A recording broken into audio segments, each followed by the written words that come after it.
Welcome back to our YouTube channel. Today we are going to discuss about the topic concept of cost. इसके छोटे छोटे concept हम already previous class में read कर चुके हैं. Then we also read about the short run phenomena, short run cost and its shape of the cost curve.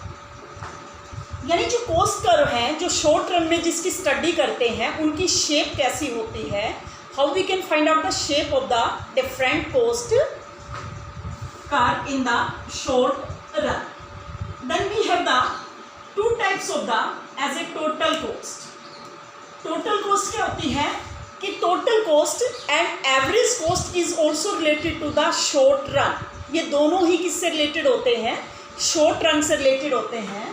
So the total cost is the sum total of the total fixed cost plus total variable cost. क्योंकि short run में हम fixed और variable cost दोनों को include करते हैं. And average cost, it is a per unit cost. Average cost is also the sum total of AFC plus ABC. Average fixed cost and average variable cost. Then we can also learn the total cost, total fixed cost and total variable cost with the help of the table and diagram. अब हम इसको table और diagrammatical show करेंगे और इनकी shape देखेंगे कि इनकी शेप जो है वो किस तरह की आती है.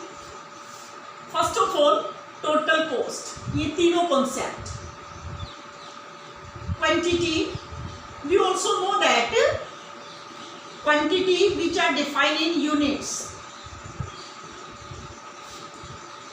Total fixed cost in rupees. Total variable cost, it is also defined in rupees. And total cost is the sum total of TFC plus TVC. For example, 0, 1, 2, 3, 4, 5, 6 and 7. यानी जैसे जैसे क्वांटिटी इंक्रीज होती है, then what changes in the total fixed cost and total variable cost. We also know that the total fixed cost is always constant when output increase or decrease. यानी चाहे output 0 हो, increase हो या decrease हो, ये हमेशा क्या रहती है? constant रहती है. इसमें किसी भी प्रकार का कोई भी change नहीं आता, क्योंकि इसमें हम plant और machinery को include करते हैं जो प्रोडक्शन स्टार्ट होने से पहले ही एक्सपेंड किया जाता है प्रोड्यूसर्स के द्वारा.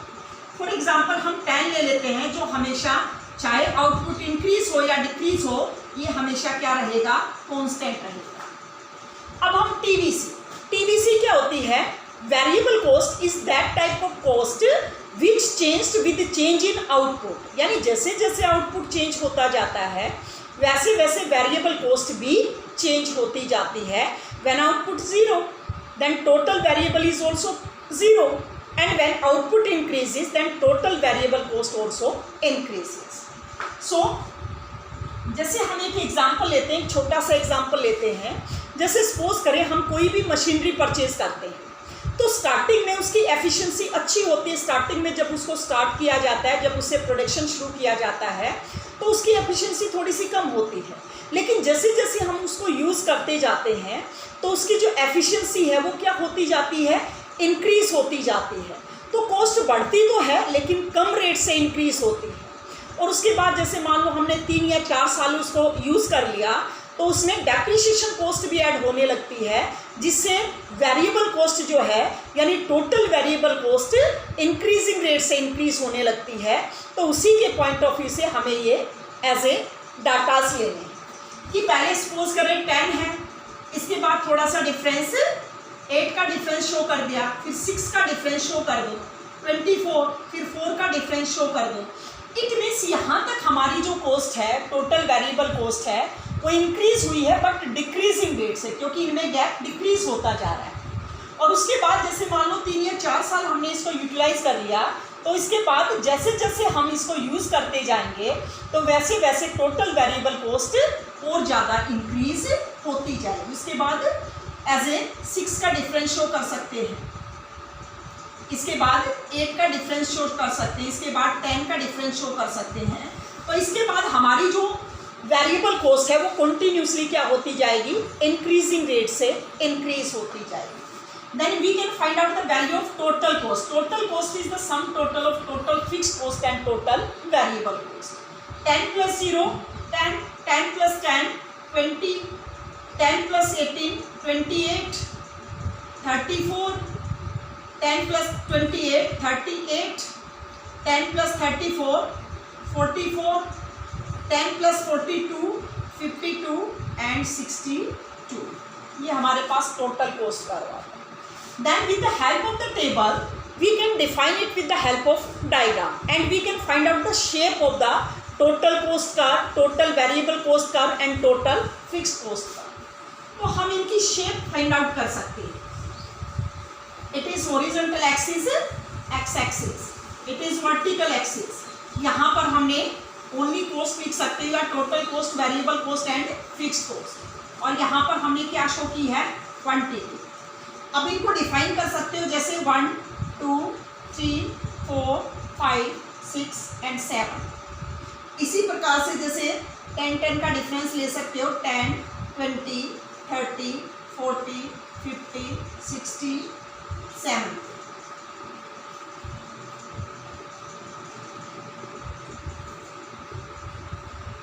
इसके बाद देखो 0 पर 10, 1 पर 10, 2 पर 10, तो ये क्या होगा, जो टोटल फिक्स्ड कॉस्ट कर्व होगा वो हमारा these are parallel to X axis, क्योंकि प्रोडक्शन चाहे इंक्रीज हो या डिक्रीज हो ये हमेशा क्या रहेगा, कांस्टेंट रहेगा, राइट। इसके बाद जो टोटल वेरिएबल कॉस्ट है 0 पर 0, 1 पर 10, 2 पर 18, 3 पर 24, 4 पर 28, 5 पर 34, 6 पर 42 और 7 पर 52। तो ये हमारे पास क्या आ जाएगा, टोटल वेरिएबल कॉस्ट कर्व आ जाएगा as a total variable cost curve आ जाएगा। अब आप देखो दोनों में जो डिफरेंस है, टोटल वेरिएबल कॉस्ट और टोटल कॉस्ट, दोनों में किसका डिफरेंस है, टोटल फिक्स्ड कॉस्ट का डिफरेंस है, और इसकी शेप भी कैसी होगी, टोटल वेरिएबल कॉस्ट कर्व जैसी ही होगी। ये 10 से स्टार्ट होगा, क्योंकि 0 पर, क्योंकि ये 10 से शुरू क्यों होता है, टोटल कॉस्ट कर्व 0 से स्टार्ट क्यों नहीं होता, क्योंकि टोटल फिक्स्ड कॉस्ट कभी 0 नहीं हो सकती। तो यहाँ से शुरू होगा और इसके बीच जो डिफरेंस होगा सेम इतना ही होगा। आप डाटास लेकर और फिर इसको डिफाइन कर सकते हो। जैसे मान लो ये ए पॉइंट है, ये बी पॉइंट। अब आप इसको डिफाइन कर सकते हो, total fixed cost is always parallel to X axis because fixed cost is always constant when output increase और डिक्रीज। चाहे आउटपुट बढ़े या कम हो, ये हमेशा क्या रहेगा, कांस्टेंट रहेगा।